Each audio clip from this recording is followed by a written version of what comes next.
Okay, तो start करें, आप रेडी हैं? हाँ हाँ। ओके, तो so first of all congratulations, आप आरबीआई डीएसआई में आपका है ना सिलेक्शन हुआ है, तो ये बहुत अच्छा न्यूज़ है। सो कैसा लग रहा थैंक है? You thank you. बहुत ही अच्छा लग रहा है। मैंने जब एग्जाम दिया था, मैंने जब प्रीली दिया था, मेंस दिया था, मेंस के परफॉर्मेंस के बाद मेरे को उतना एक्सपेक्टेशन था नहीं, क्योंकि स्टैट का पेपर उतना अच्छा नहीं हुआ था जितना मैंने प्रिपेयर किया था। लेकिन फिर भी उसके बाद इंटरव्यू का कॉल आया, फिर अच्छे से प्रिपरेशन लिया मैंने, फिर हो गया। बहुत अच्छा लगा। ओके, तो मैं चाहता हूँ एक बार थोड़ा आप इंट्रोडक्शन अपना बता दीजिए लोगों को, सो दैट जान पाएंगे। मेनली हम लोग सेशन कर रहे हैं फ्यूचर एस्पिरेंट्स से के लिए, कि वो आप है ना आपसे इंस्पायर होके, आपसे सीख के थोड़ा अगली बार वो भी है ना सिलेक्शन चाहेंगे। तो एक बार थोड़ा अपना इंट्रोडक्शन बता दीजिए, कैसे कैसे जर्नी रहा शुरू से लेके अब तक, बचपन से अभी तक कैसा रहा, कहाँ से हैं? हिंदी में बोलो कि इंग्लिश में? हाँ, एज जैसे आप कंफर्टेबल, हिंदी और इंग्लिश, एनीथिंग विल वर्क।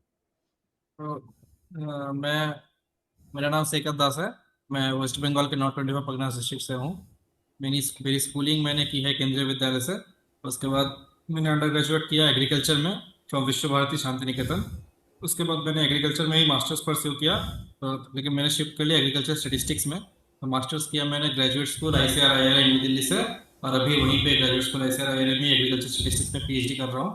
और जब मैं एग्रीकल्चर स्टेटिस्टिक्स में आया, पहले से ही मेरे को स्टेटिस्टिक्स का थोड़ा इंटरेस्ट था, मतलब मैथमेटिक्स की तरफ, लेकिन फिर BSc की तरफ जा नहीं पाया, तो एग्रीकल्चर में आया। फिर उधर से एग्रीकल्चर स्टेटिस्टिक्स, फिर मेरे को पता चला कि ये ऐसे ISS होता है, RBI होता है। पहले मेरे को पता नहीं था इन सबके बारे में। तो फिर मैंने प्रिपरेशन लेना स्टार्ट किया, मैंने सिलेबस देखा, ISS का, RBI का सिलेबस देखा। देखा कि हमारे हमारे यहाँ जो कोर्स पढ़ाए जा रहे हैं, ऑलमोस्ट 60 to 70% सिलेबस कॉमन है। बाकी थोड़ा मेरे को लगा कि थोड़ा एफर्ट देने से पॉसिबल है। तो मैंने पहले कॉमन ग्राउंड कवर किया, फिर मैंने पहले ISS का नोटिफिकेशन आया था, तो मैंने ISS अटेम्प्ट किया। फर्स्ट टाइम तो नहीं हुआ, फिर RBI अटेम्प्ट किया 2024 में। उस टाइम सीट भी बहुत कम था, उस टाइम 7 सीट आया था।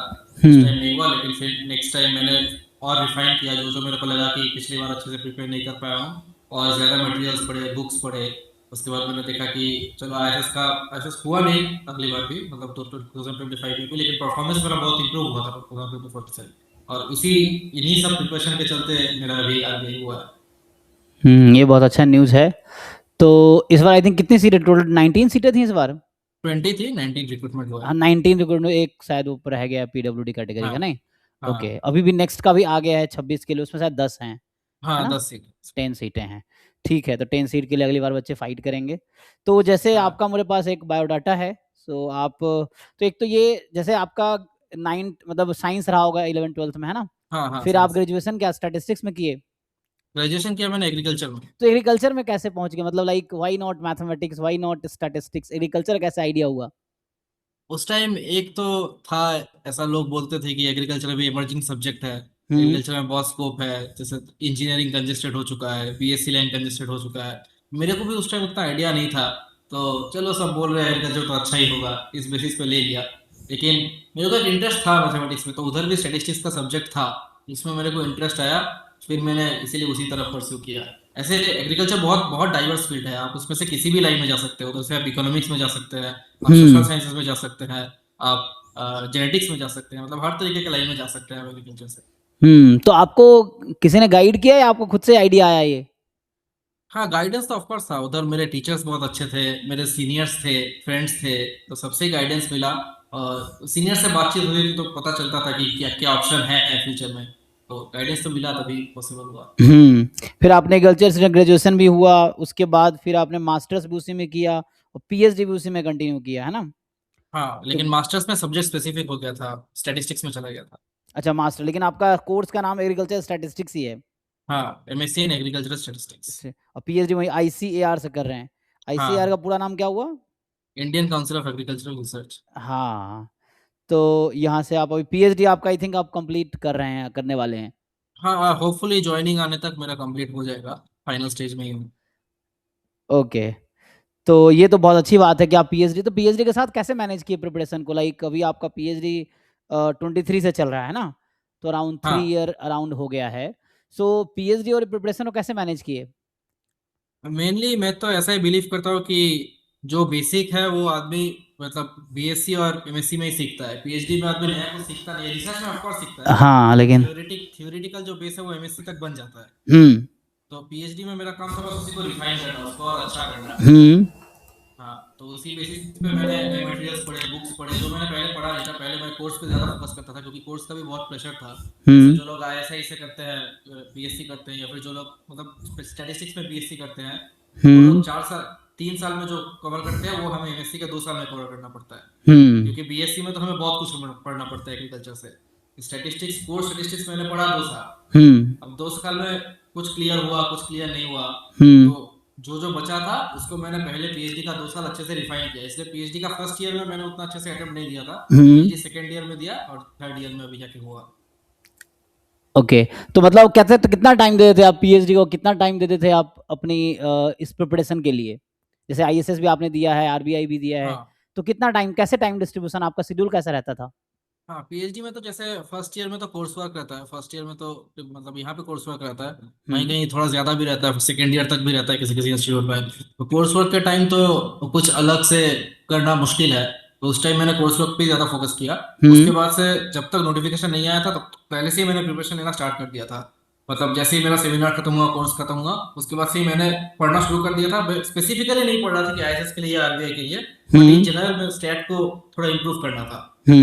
उसके बाद जैसे नोटिफिकेशन आया वैसे मैंने पढ़ाई और बढ़ाया। पहले क्या था, पहले जब नोटिफिकेशन नहीं आया था तो मेरे को रिसर्च का भी तो काम इधर मेंटेन करना पड़ रहा है। तो कुछ टाइम रिसर्च करता था दिन में और रात को कुछ टाइम पढ़ लेता था। उसके बाद जैसे नोटिफिकेशन आया फिर थोड़ा मेरे गाइड भी बहुत हेल्पफुल थे, तो उनको भी मैंने बोला कि ऐसे ट्राई करना है, तो सर भी बोले ठीक है कोई बात नहीं, करो, तो थोड़ा थोड़ा काम करना और फोकस करो। तो ऐसे क्योंकि बहुत फ्रेंडली एनवायरनमेंट था तो दिक्कत नहीं हुआ। और ये एग्रीकल्चर के लिए कुछ गवर्नमेंट जॉब्स होती हैं जो पर्टिकुलर एग्रीकल्चर वालों के लिए भी होती है, हाँ होती है, जैसे जैसे एफ असिस्टेंट एफओ डायरेक्टर होता है ना, है, एएफओ एफओ होता हो है। गया, तो उन सब में आपका क्या इंटरेस्ट इधर कैसे उसमें नहीं है या क्या कैसे है?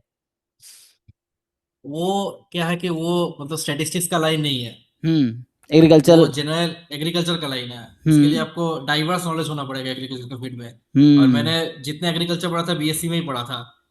उसके बाद से मैं स्टैट की तरफ ही शिफ्ट हो गया।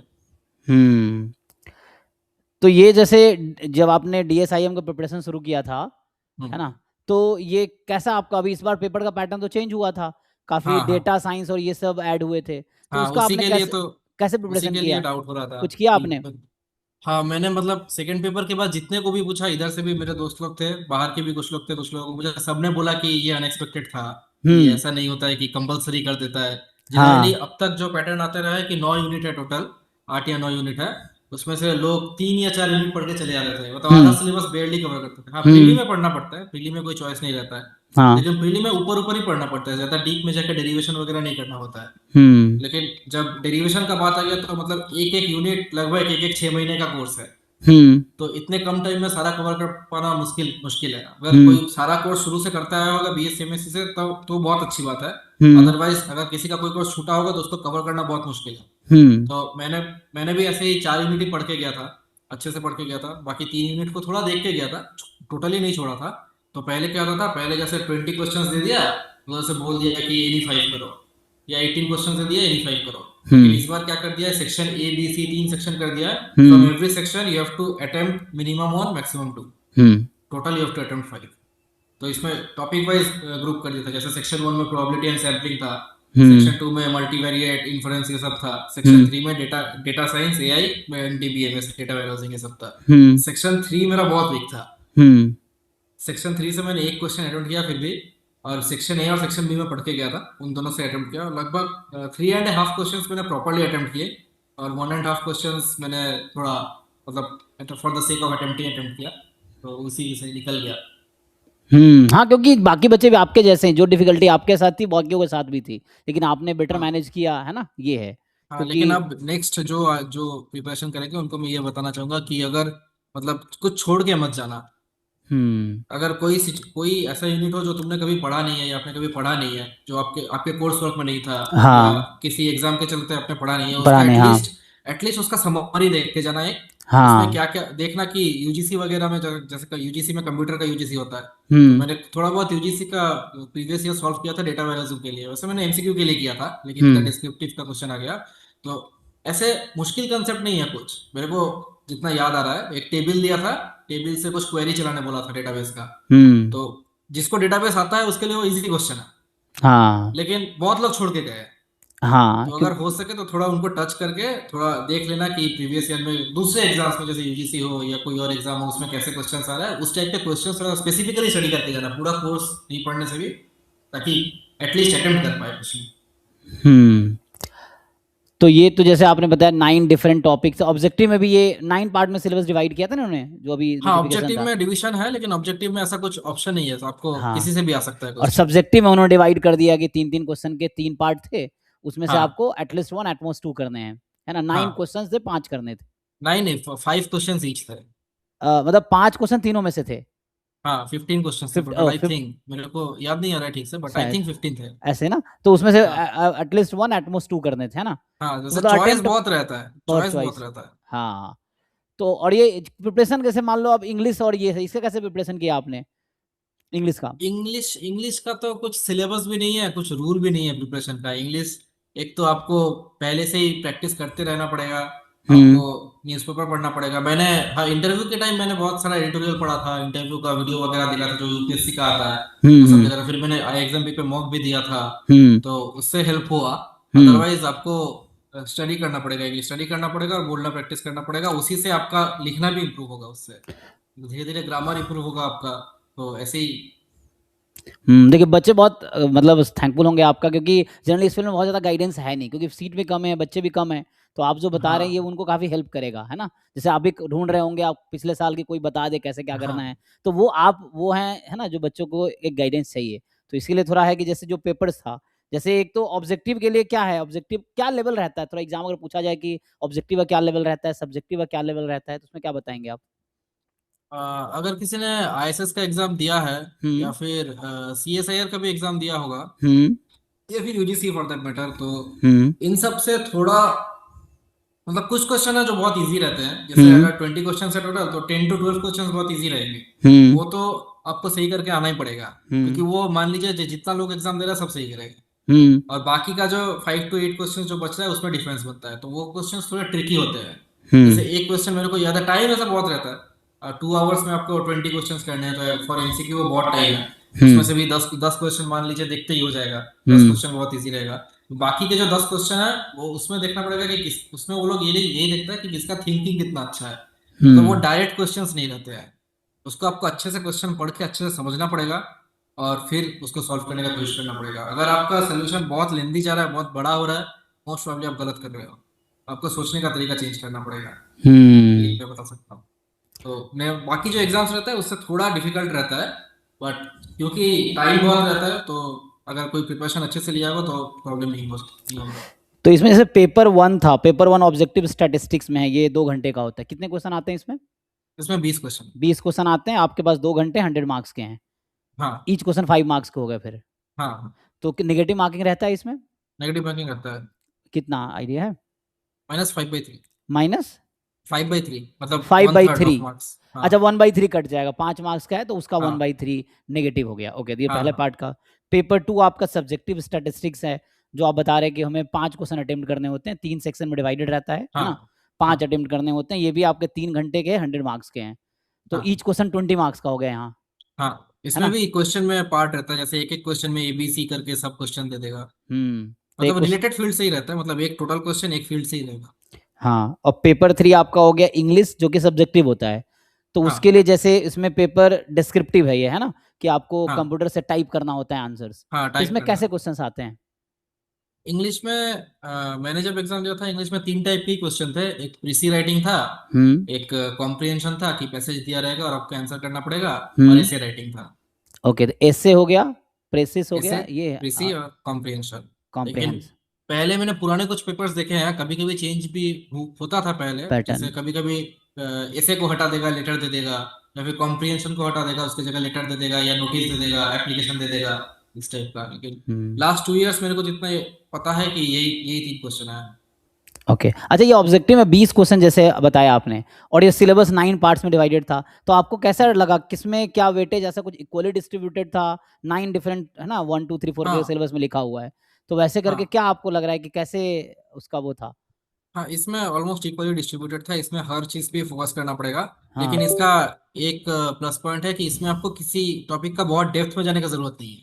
ओके, हाँ, अगर आपने कोई क्रैश कोर्स वगैरह भी किया होगा या थोड़ा आइडिया होगा उस टॉपिक के बारे में तो आप कवर कर सकते हैं, जैसे क्योंकि हम इसमें लोग डेरिवेशन वगैरह आएगा नहीं। जैसे मैं जैसे एक ये आरबीआई का नोटिफिकेशन है ना, तो ये सिलेबस था, मैं इसकी बात कर रहा था ना, तो हाँ ये हाँ जैसे इस बार इन्होंने 9 पार्ट में सिलेबस डिवाइड किए थे, है ना, हाँ ये हाँ आप देख पा रहे होंगे, तो ये है। हाँ तो इसमें से अराउंड हम एक्सपेक्ट कर सकते हैं कम से 2 क्वेश्चन ईच पार्ट से आए होंगे, 20 है ना, हाँ हाँ तो हाँ, अराउंड दो ऑलमोस्ट क्वेश्चन 2 आएगा। क्वेश्चन किसी टॉपिक से 3 हो गए होंगे ऑलमोस्ट, है ना। हाँ, जैसे तो ईच प्रोबेबिलिटी से जनरली थोड़ा ज्यादा रहता है, प्रोबेबिलिटी से हो सकता है 3 या 4 आ हाँ जाए। हाँ, इधर जो थोड़े स्टैटिस्टिक्स मेजर पार्ट है उसमें से 3-4 लगा लो, है ना, बाकी में से हाँ 1-2 हाँ क्वेश्चन होंगे, तो ये था। हाँ। ओके, तो मेन जो 3 स्टेजेस हैं उसकी हम बात कर लेते हैं। तो इंटरव्यू में कैसा रहा, इंटरव्यू का फिर क्या रहा, कैसे रहा?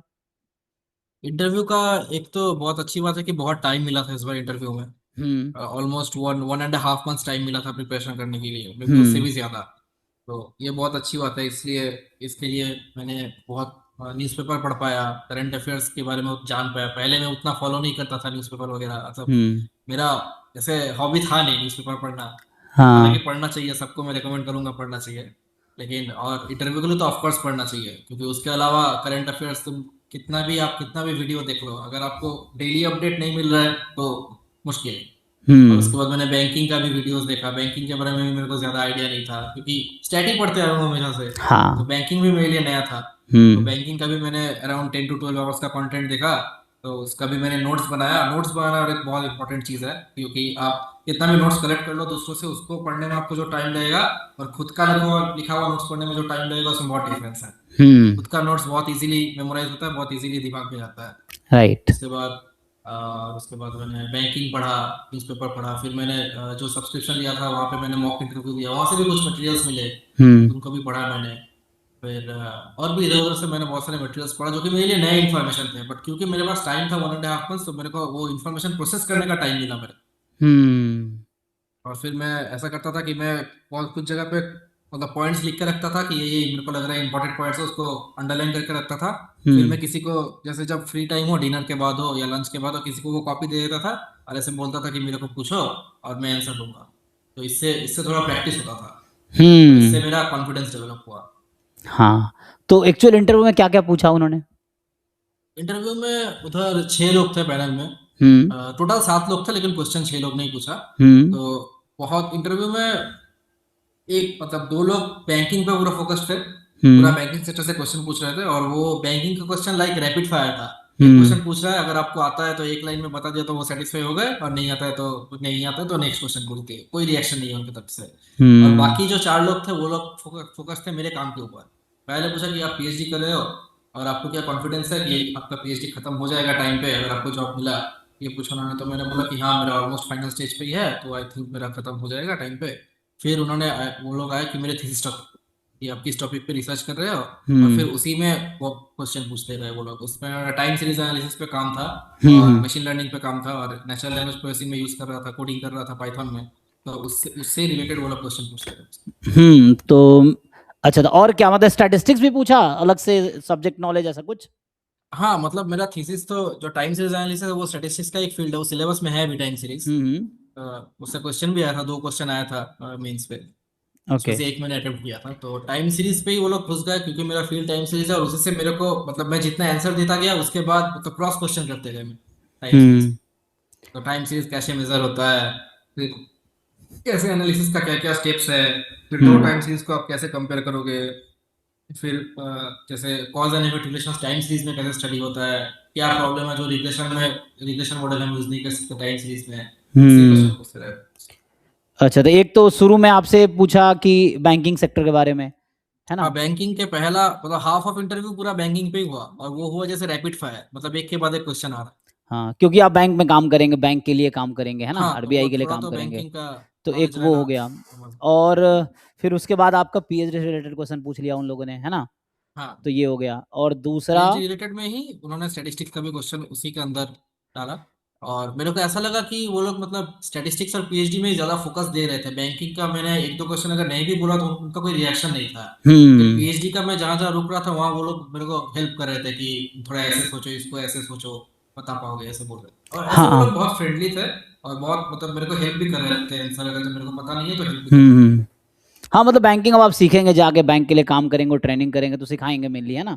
लेकिन जो हाँ आपका फ़ील्ड है वो अच्छे होने चाहिए। जैसे आपको मैं देख रहा था ना, जो थीसिस की आप बात कर रहे हैं, पीएचडी टाइटल आपका जो थीसिस का आप बोल रहे हैं, क्या हाँ price forecasting using price forecasting using NLP, है ना? एनएलपी। हाँ, natural language processing and deep learning. तो ये थोड़े हाँ अलाइन भी करता है उनके काम से, है ना?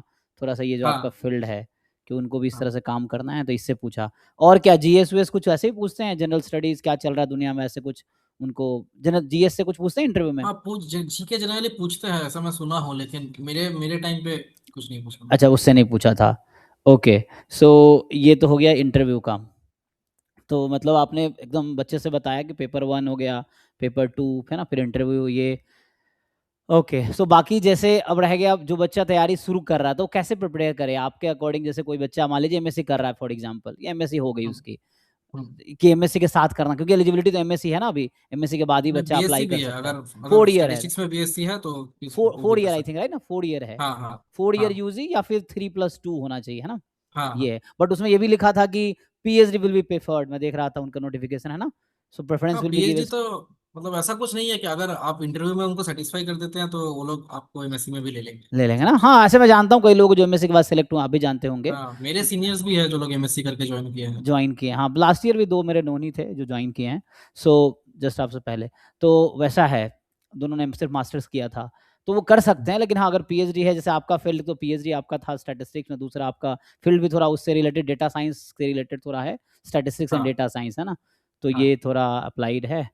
ओके, तो वही मैं जैसे बच्चे को प्रिपरेशन शुरू करेगा मान लीजिए मास्टर्स करके वो शुरू करता है प्रिपरेशन, तो कैसे सजेस्ट हाँ करेंगे आप, क्या कैसे करे वो? क्योंकि इतना सारा सिलेबस अभी दिखा रहा था, इतना सारा सिलेबस है ना? और फिर इसका कैसे ये पूरा पार्ट इसको करना पड़ेगा पेपर 1, पेपर 2 के लिए। पेपर 3 हाँ तो इंग्लिश हो गया, है ना? हाँ और फिर इंटरव्यू हो गया।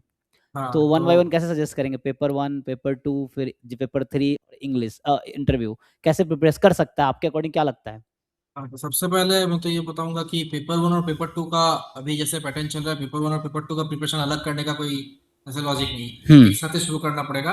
हुँ, इंग्लिश तो खैर, इंग्लिश तो अपने टाइम से वो खुद को डेवलप करना पड़ेगा, उसके लिए कुछ मटेरियल भी नहीं है, कुछ सोर्स भी नहीं है। हुँ, और पेपर 1 पेपर 2 के लिए सबसे पहले डिटेल सिलेबस जो है सिलेबस देखना पड़ेगा।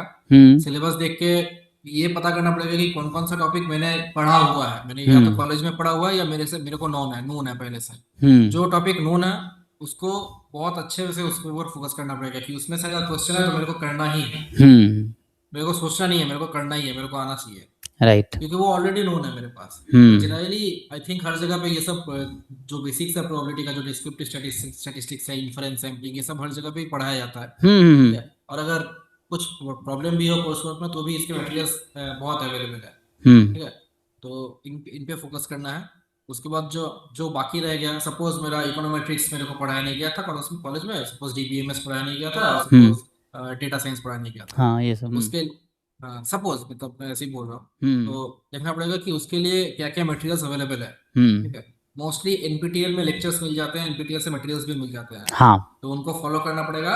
और जैसे ही कुछ नया चीज पढ़ रहा हूँ तो इसको नोट करके रखना पड़ेगा, ताकि बाद में रिवाइज करने में मेरे को उतना टाइम ना लगे जितना टाइम मेरे को समझने में लगा।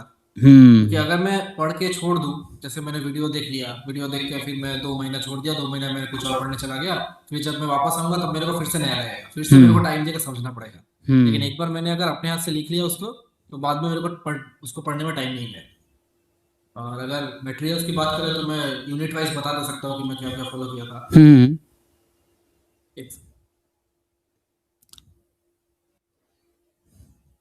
जैसे इन्फरेंस पहला है probability distribution and sampling theory. Hmm, hmm, तो प्रोबेबिलिटी एंड प्रोबेबिलिटी डिस्ट्रीब्यूशन के लिए तो मैंने गुप्ता कपूर ही फॉलो किया था, गुप्ता हुँ, कपूर का जो बुक होता है, जी, और गुण गुप्ता दास गुप्ता पढ़ा था थोड़ा बहुत। हुँ, और सैम्पलिंग थ्योरी के लिए मैंने एनपीटीईएल से मटेरियल पढ़ा था, और इधर ऐसे हम लोग के कोर्स वर्क में ये सब पढ़ाया गया था। हुँ, और एनपीटीईएल का मटेरियल पढ़ा था, प्लस सुखात्मे का एक बुक आता है, हाँ, और दरवा सिंह का एक बुक आता है। हुँ, तो उनमें उतना डेरिवेशन वगैरह नहीं है, लेकिन अंडरस्टैंडिंग के लिए वो बुक्स फिर भी अच्छे हैं। हुँ, और डेरिवेशन वगैरह के लिए एनपीटीईएल का मटेरियल है ही। हुँ, उसके बाद फिर linear models and economic statistics, linear models के लिए भी गुप्ता कपूर का बुक है। और इकोनॉमिक स्टैटिस्टिक्स के लिए, इकोनॉमिक स्टैटिस्टिक्स में मेनली वो सब आते हैं, डिमांड एनालिसिस, हाँ, फिर वो कर्व वगैरह, तो उसके लिए गुप्ता कपूर का पार्ट 2 में चैप्टर है बहुत अच्छा सा डिमांड एनालिसिस का। अगर आप आईएसएस के सिलेबस से कंपेयर करेंगे तो हुँ, almost 80% syllabus same. Okay. Except last last कुछ यूनिट्स। तो मैंने इन दोनों का एक साथ ही प्रिपरेशन लेना शुरू किया था, क्योंकि आईएएस में इन पे बहुत डिटेल क्वेश्चन आते हैं। आरबीआई ऐसा नहीं है कि आरबीआई में जैसे मतलब क्योंकि 20 ही क्वेश्चन 5 ही क्वेश्चन करना रहता है पेपर 2 में, तो कोई जरूरी नहीं है कि मतलब ऐसा होता भी नहीं है कि मैं सारे यूनिट से क्वेश्चन करूंगा। बिल्कुल 5 बिल्कुल। क्वेश्चन 5 ही यूनिट से आएगा। हाँ। ठीक है, तो डिटेल में पढ़ना मेरे लिए इसलिए भी जरूरी था क्योंकि मैं साइड बाय साइड आईएएस का प्रिपरेशन कर रहा था। राइट फिर राइट। इन्फ्रेंस के लिए मैंने पढ़ा था, मेनली रोहातगी का बुक पढ़ा था, हम्म प्लस भूम गुप्ता दास गुप्ता, हम्म प्लस गुप्ता गौर में जो सॉल्ट एक्सेप्टेंस है वो तो पढ़ा था। फिर स्टोकास्टिक प्रोसेस मैंने कोर्स नहीं किया था, ये मेरे लिए नया टॉपिक था जो मैंने स्पेसिफिकली आरबीआई के लिए पढ़ा था, क्योंकि ये आईएसएस में भी नहीं थे ये यूनिट। स्टोकास्टिक प्रोसेस के लिए मैंने कुछ वीडियोस देखे थे यूट्यूब से, और कुछ मेरे सीनियर्स के मटेरियल्स थे, उनसे उनसे मैंने पढ़ा था। स्टोकास्टिक प्रोसेस मैंने बहुत ही बेसिक पढ़ा था, बहुत ही ऊपर ऊपर पढ़ा था, बस मार्क ऑफ चेन तक ही। तो उसी से एक क्वेश्चन आ गए, और लकीली वो क्वेश्चन तो इजी तो नहीं था, मतलब डायरेक्टली देखने से मतलब देख के लग रहा है जो आंसर होगा वो आंसर नहीं है। हाँ। तो उसको थोड़ा अगर घुमा के सोचेंगे, लेकिन वो क्वेश्चन मतलब करने लायक था, मतलब कुछ मुश्किल नहीं, थोड़ा घुमा के सोचने वाला क्वेश्चन था। फिर मल्टीवेरिएट के लिए विशन जॉनसन की एक बुक आती है ब्लैक वाली, उसमें बहुत अच्छे से अच्छे न्यूमेरिकल्स दिए हुए हैं। फिर इकोनोमेट्रिक्स एंड टाइम सीरीज के लिए भी मैंने एनपीटीईएल यूनिट फॉलो किया था। टाइम सीरीज के लिए एक बुक आती है मैक्रीडेकिस की, रेड कलर, वो बुक बहुत अच्छी है।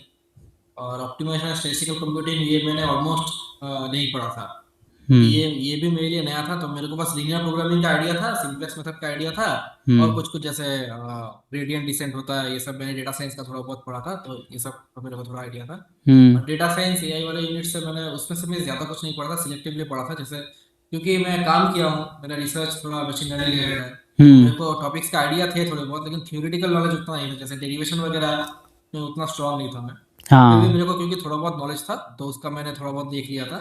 और database and data warehouse management के लिए मैंने यूजीसी का जो प्रीवियस ईयर क्वेश्चन होता है उसी का कुछ कुछ पढ़ा था।